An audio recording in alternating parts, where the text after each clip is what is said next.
Robin அவர்களுக்கு பதிலடியாக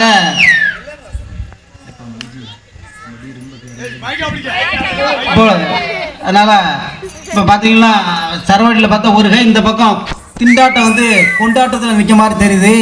அதனால் இப்போ கொண்டாட்டம் வந்து எப்படி திண்டாட்டத்தை முறியடிக்கப்படுது அப்படிங்கிறத நம்ம சார்லஸ் அவர்கள் பேசுவார். இவர் ஏன்னா பல பட்டிமன்றத்துகளுக்கு லைட்லாம் போட்டிருக்காரு.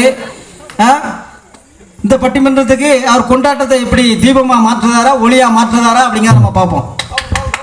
இங்கு தலைமை சிகரமாகவும் எங்கள் கொண்டாட்டம் விழாக்காலங்கள் கொண்டாட்டம் என்று தீர்மானிக்க வந்திருக்கும் நடுவர்களே, உங்களுக்கு எனது முதற்கண் வணக்கத்தை தெரிவித்துக் கொள்கிறேன். கண்டிப்பா மார்க் உண்டுப்பா. மற்றும் எங்கள் பேச்சினை கண்டுகளிக்க வந்திருக்கும் எனது அருமை உறவுகளே அனைவருக்கும் இந்த பொங்கல் நன்னாளிலே தித்திக்கும் பொங்கல் நல்வாழ்த்துக்களை தெரிவித்துக் கொள்கிறேன். அதாவது நடுவர்களே, அவங்க சொல்றாங்க இந்த விளக்காலங்கள் எல்லாம் நீ 2 தடவை நடுவர்களே சொல்லிட்டேன், 2 தடவை சொல்லியிருக்கேன். நடுவர் அவர்களே, உங்களுக்கு ஒரு மரியாதை இருக்கு, அதனால அவங்கள திரும்ப திரும்ப கூப்பிட்டுக்கிட்டே இருக்க வேண்டிய இருக்கு. அவங்க சொல்றாங்க இந்த விளக்காலங்கள் ஃபுல்லா திண்டாட்டம்ங்காங்க. ஆனா நீங்களே யோசித்து பாருங்க, முதல்ல அடியெடுத்து வைக்கவங்க கண்டிப்பா கஷ்டப்பட்டு தான் ஆகணும். அதனால நிறைய பேருக்கு மகிழ்ச்சி கிடைக்கி. அதனால அப்போ அந்த கொண்டாட்டத்துக்காண்டி யாராவது உழைச்சாதான் அனைவரும் கொண்டாட முடியும். எல்லாருமே யாராவது உழைச்சி வைப்பா நம்ம போய் கொண்டாடணும்னு நினைச்சா யாருமே கொண்டாட முடியாது. நம்ம இப்போ பொங்கல் எடுத்து வேண்டாம், மற்றபடி கோவில் திருவிழா எதனாலும் எடுத்துடுங்க. எல்லாருமே செலவழிக்க ரூபாவை யோசிக்கல, அந்த ஒரு நாள்ல கிடைக்க கொண்டாட்டத்தை யோசிச்சுதான் எல்லாரும் பேசிக்கிட்டு இருக்காங்க. ஆமா கண்டிப்பா அது ரைட்டு தான்.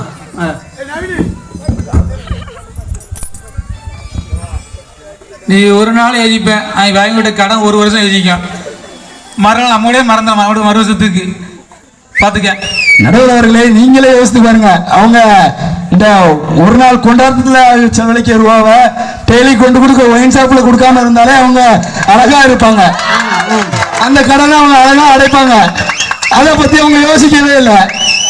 ஒயின் ஷாப் யாரால போறோம், நாங்க யாரால போறோம், கேடு கட்டி விடலாம் தெரியுமாப்பா உனக்கு? நடுவர்களே இல்ல, அதாவது இப்ப யாரும் வந்ததுனால போறதில்ல, போறதுனால வரதில்ல, வரதுக்கு முன்னால போயிட்டாங்கல்ல இன்னைக்கு அவங்கள. நடுவர்களே, அவர் சொல்றாரு ஒயின் ஷாப்பு போறாங்கன்னு. நாங்க ஒயின் ஷாப் போகாம ஒரு டீமே இருக்கு, ஆனால் நாங்களும் வருத்தத்தில் தான் இருக்கோம். அதெல்லாம் ஒன்றும் சொல்லிடுறேன், அந்த வட்டிக்காரன் வாங்கின வைய கொஞ்சமாவது கேட்கணும்னா எங்க ஆளுகளுக்கு கொஞ்சம் உள்ள ஆளுகள் போகத்தான் வேணும். இல்லைன்னா எப்படி அவன் மாலை கண்டாலும் வைவான் ஏலே அப்படின்னு கிழிக்கும் போது காலை பத்திட்டு நிற்க முடியுமா நடுவர்களே? நீங்களே யோசித்து பாருங்க, அவங்ககிட்ட வைவுங்கிறத தவிர்க்கிறதுக்கு அதை கேட்டுக்கிறதுக்காண்டி ஒயின் ஷாப் போறேங்க. அதுவே அந்த ரூபா சேர்த்து வச்சு அந்த கடனை அடைச்சா அந்த வைவு தேவையே இல்லை. இதுக்கு எப்படி கடன் அடைக்க முடியும்? 150 ரூபா அவங்க கூட ஒரு கடன் தானே ஆகும். இங்க ஜான் யாருன்னா 2 அடி கீழே கழுவுது, எங்க கடன் இருக்க முடியும்? அதாவது அவங்க சொல்றாங்க, நீ நடுவர்களே சொல்லு, நான் மார்க் போட்டுக்கிட்டு தான் இருக்கேன் சொல்லிட்டு. அவங்க அதாவது வீட்டில் உள்ள குழந்தைகளுக்கு அவங்க கட்டிக்கிட்டு அந்த மனைவிமாருக்கு எடுத்து கொடுக்க ட்ரெஸ்ல எல்லாம் கணக்கு பார்க்காங்க. ஆனா ஃப்ரெண்ட்ஸ் கூட சேர்ந்து சரக்கு அடிக்கிறது இதெல்லாம் அவங்களுக்கு பெரிய விஷயமாவே தெரியல. இது பாயிண்ட், நல்ல பாயிண்ட். அப்படி இருக்கும்போது அவங்களுக்கு இது திண்டாட்டமாக தான் கண்டிப்பா தெரியும். அவங்களுக்கு இப்போ அந்த சேலை எடுக்கிற ரூபாய் இருந்திருந்தா அவங்க அதை சேர்த்து வச்சு கடன் அடைப்பாங்கன்னு நினைக்கிறீங்களா? கூட 2 பேரும் சேர்த்துட்டு போய் குடிச்சிருப்பாங்க. எங்கே நிம்மதி தேடி போனேன், அது என் நண்பன் இருக்கு. அட எங்கே நிம்மதி தேடி போனேன், அது என் நண்பன் இருக்கு. அங்க போனேன். நடுவருக்கு போட்டியா பாட்டுலாம் படிக்க பாத்துக்க, மார்க் கம்மியாயிரும். ஆமா, நீங்க என்னதான் பாட்டு படிச்சாலும் நீங்க கொண்டாட்டத்தை திண்டாட்டமா நினைக்கிறதுனால உங்களுக்கு திண்டாட்டமா இருக்கு. அதை நீங்க கொண்டாட்டமா உங்களுக்குள்ள வருமானத்துக்கு ஏற்ற செலவை நீங்க பண்ணி பாருங்க, உங்களுக்கு கரெக்டா இருக்கும். உங்களுக்கு எல்லாமே கொண்டாட்டமா தான் இருக்கும், எதுவுமே திண்டாட்டமா இருக்காது. வருமானத்துக்கான செலவு தான். அப்ப அதுக்கு துணை தேடணும் இருக்கு. ஏற்கனவே கட்டிட்டு வந்த துணைக்கு வீட்டில் சோப்பு வை கொடுக்கணும்னு வைக்கிறாங்க. நடுவர்களே, எங்க அண்ணன் அன்னைக்கு வைதாங்க, நான் பக்கத்துல நிக்க சொல்லிக்கிட்டு இருக்காங்க, நீ வீட்டுக்கு சோப்பு வைக்க போட மாட்டேங்க, ஒருத்தனையா கூப்பிட்டு குடிக்க போற அப்படின்னு சொல்லி வைதாங்க. அப்போ அதெல்லாம் அவங்க பொருட்படுத்தாம அங்கதான் போறாங்க திரும்ப திரும்ப. அவங்க அதை கையெழுத்து அந்த பக்கமும் அங்கதான் போறாங்க, இந்த பக்கமும் அங்கதான் போறாங்க. நடுவர் அவர்களே, நடுவர் எந்த பக்கம் போறது? நம்ம வீட்டுல சோப்பு கிடையாது, வாஷிங் மிஷின் இருக்கு. சோப்பு எது நம்மளுக்கு பொடி தானே தேவை. சோப்பு அறிவு இருக்கா? சோப்பு பொடி போடணும்லப்பா உள்ள. பொடி மட்டும் போட்டா வராதுல்ல. சோப்புல பொடி கேட்கணும் நம்மகிட்ட. சோப்பு வண்டி மாட்ட வண்டி சோப்பு தைக்கல குழந்தைங்க. நடுவர்களே, இது நல்லா நோட் பண்ணிக்கிடுங்க.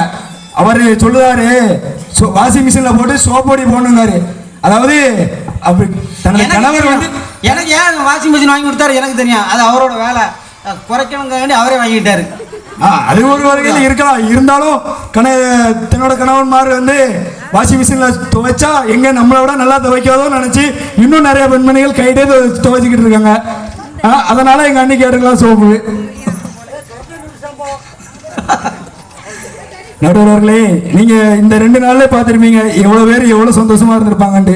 இந்த சந்தோஷம் திரும்ப அடுத்த நிகழ்ச்சியில தான் கிடைக்கும். என்னதான் கஷ்டம் இருந்தாலும் அதை நம்ம குடும்பத்தோட வச்சுட்டு ஒரு இடத்துல வந்து கொண்டாடணும்னா அதான் கொண்டாட்டம்.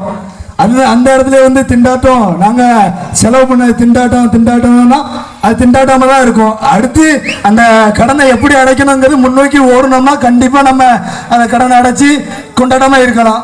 அதை விட்டுக்கிட்டு நம்ம திண்டாட்டத்தெல்லாம் இருக்கோம், கடைசி வரைக்கும் திண்டாட்டத்தெல்லாம் இருப்போம் நினைச்சா அந்த கடனே அடைக்க மாட்டோம்.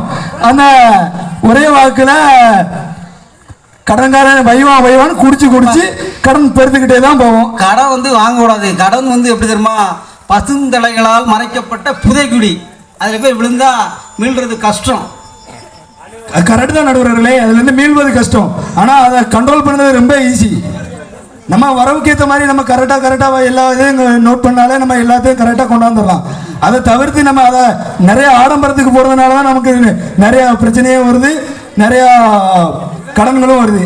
அதை நம்ம கண்ட்ரோல் பண்ணாலே நம்ம கண்டிப்பா கொண்டாடாம இருக்கலாம். நடுவர்களே, இதுல உங்களுக்கு தெரியும், நீங்க ஒரு நிமிஷம் ஆடியன்ஸை கேட்டுடுங்க. இங்க யாரெல்லாம் கொண்டாடாம இருக்கீங்க அவரோட கத்துங்க. ரமணா, நீ ஒருத்தர் தான் கொண்டாட்டமா இருக்க. அவங்களாம் கொண்டாட்டத்தை கொண்டாடுற மகிழ்ச்சியில் அவங்களால கையை தூக்க முடியல தெரியுமா? அவங்கள எல்லாருக்கும் கை வலிச்சு போச்சுன்னு நினைக்கிறேன். இருந்தாலும் பரவாயில்ல, 2 நாள் நல்லா கொண்டாடி இருக்கீங்க. இன்னும் பல இடங்கள்ல பல சந்தோஷங்கள் கொண்டாடணும்னு இந்த இடத்துல வேண்டிக்கிட்டு என்னோட உரையை முடித்து விடுது. நன்றி, வணக்கம். வணக்கம். இந்த பக்கம் 2 பேர், அந்த பக்கம் 2 பேர் பேசிட்டாங்க. நடுத்துல இடையில நானும் பேசிட்டேன். ஏன்னா இப்போ நான் வந்து தீர்ப்பை சொல்லணும். தீர்ப்பை சொல்லிட்டு வீட்டில் போய் சாப்பிட போனோம் வீட்டுக்கு. நடுவர்களே, உங்களை தீர்ப்பு வந்து எப்போதுமே கொண்டாட்டமாக தான் இருக்கணும். அது வந்து தின்னாக்கள் போய் முடியக்கூடாது. இடையில மறைச்சா தீர்ப்பு மாறி போகும். இடையில குறுக்க பேசக்கூடாது. ஆமாம், அதனால் இப்போ தீர்ப்பை சொல்ல வேண்டிய கட்டாயத்தில் இருக்கிறதுனால, அதாவது விழா காலங்கள் என்றாலே திண்டாட்டம் என்று ஒரு அணியினர் பேசிட்டாங்க, ஒரு அணியினர் கொண்டாட்டம் அப்படின்னு பேசுகிறாங்க. அது இப்போ நம்ம பழைய காலத்தை எடுத்துக்கிட்டோம்னா, முதல்ல நம்ம ஆதிவாசி அந்த காலத்தை எடுத்துக்கிட்டோம்னா என்ன செஞ்சாங்கன்னா, அதாவது ஒரு விலங்க போய் காட்டில் போய் வேட்டையாடிட்டு வருவாங்க. வேட்டையாடிட்டு வந்து கூட்டமாக உட்காந்து எல்லாரும் சந்தோஷமாக சாப்பிடுவாங்க. அதில் ஒரு கொண்டாட்டம் அவங்களுக்கு அந்த காலத்தில் இருந்தது. பிறகு காலப்போக்கில் எதெல்லாம் பார்த்து அவங்க பயந்தாங்களோ அதெல்லாம் அவங்க வந்து தெய்வமாக வணங்க ஆரம்பித்தாங்க. தெய்வமாக வணங்க ஆரம்பித்த பிறகு ஒரு சூரியனை, அதாவது இந்த வெளிச்சம் வந்தோடனே ஏதோ வித்தியாசமாக தெரிஞ்சோடனே அந்த சூரியனை கதிரவனை வணங்கினாங்க. பிறகு எல்லாரும் சேர்ந்து என்ன தெரியுமா பண்ணாங்க, விவசாயம் இந்த மாதிரி பண்ணி அதை படையல் பண்ணி பொங்கலாக வச்சு ஒரு விழாவாக கொண்டாடினாங்க. அதாவது வருஷம் முழுக்க கஷ்டப்பட்டு அந்த உழவர்கள்லாம் கஷ்டப்படுதாங்க. அவங்களுக்கு அது வந்து அந்த நேரத்தில் திண்டாட்டமாக அவங்களுக்கு தெரியாது. அதை ஒரு கொண்டாட்டமாக கொண்டாடும் போது கூட்டமாக கூடி சந்தோஷமாக எல்லோரும் கொண்டாடுறாங்க. பார்த்தீங்களா, அதில் தான் பெரிய மகிழ்ச்சி இருக்குது. இல்லை நம்ம திண்டாட்டம் நினச்சி வருத்தப்பட்டால் அந்த கொண்டாட்டத்தை கொண்டாடவே முடியாது. அதனால் எல்லாத்துக்குமே கடன்கள் வந்து உண்டு. அந்த கடன்களை நம்ம சரியான முறையில் நம்ம செலவழிக்கும் போது அதில் ஒரு கொண்டாட்டம் இருக்குது. இவர் காது குத்து, அந்த குத்து, இந்த குத்து எல்லாத்துக்கும் திண்டாட்டம் தான் சொல்லுதாரு. நம்ம காது குத்துன்னு போகும்பொழுது அதில் ஒரு மகிழ்ச்சி இருக்குது. இன்றைக்கி தங்க ரேட்டு கூடிக்கிட்டே இருக்கலாம், ஆனால் தங்கமான மனசு இருக்கும். அதைத்தான் நம்ம பார்க்கணும். தங்கமான மனசு இருந்தாலே தங்கம் நிறைய சேர்க்கலாம். தங்கமான மனசு இருக்கும். எல்லாரும் சேர்ந்து நடுவர் எனக்கு ரொம்ப தங்கமான மனசு தான். ஆனால் குறுக்க பேசிட்டு இருந்தா தீர்ப்பு வந்து மாறி போகும், பார்த்துக்கிடுங்க. அதனால குறுக்க பேசாதீங்க. அதனால தங்கமான மனசை வச்சு கடையில போய் ஒரு முட்டாய் வாங்க முடியாது. அது தெரியுமா நடுவர்களே?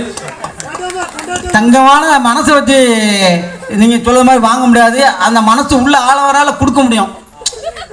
அதுக்கு மனசு வேணும்ல. எல்லாத்தையும் பணம் இருக்கலாம், ஆனால் பணத்தை கொடுக்கணும்னு ஒரு தங்கமான மனசு வேணும்ல எல்லாத்துக்கும். எப்படி தானே, புரிஞ்சுதா?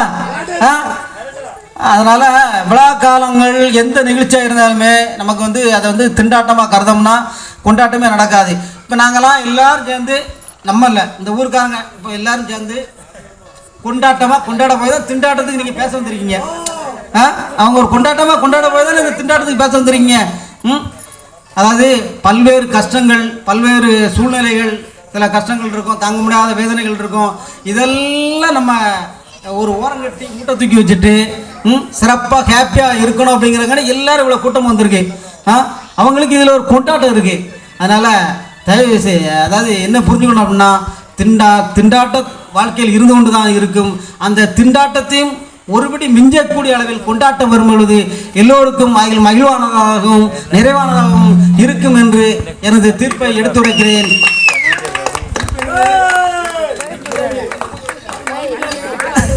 தீர்ப்பை தெளிவா சொல்லுங்க. திண்டாட்டத்தை விட ஒருபடி மேலே கொண்டாட்டம் இருக்கிறது என்று சொல்லிவிட்டேன். அதை நீங்கள் புரிந்து கொள்ள வேண்டும். நன்றி நன்றி நன்றி. எல்லாத்துக்கும் புரியாமல் இருப்பது நல்லது என விடைபெறுகிறேன். உங்களிடமிருந்து பேமெண்டை சீக்கிரம் அனுப்பிவிடுங்கள். நாங்கள் பேசினால ஏதாவது தப்புன்னா மன்னிச்சிடுங்க.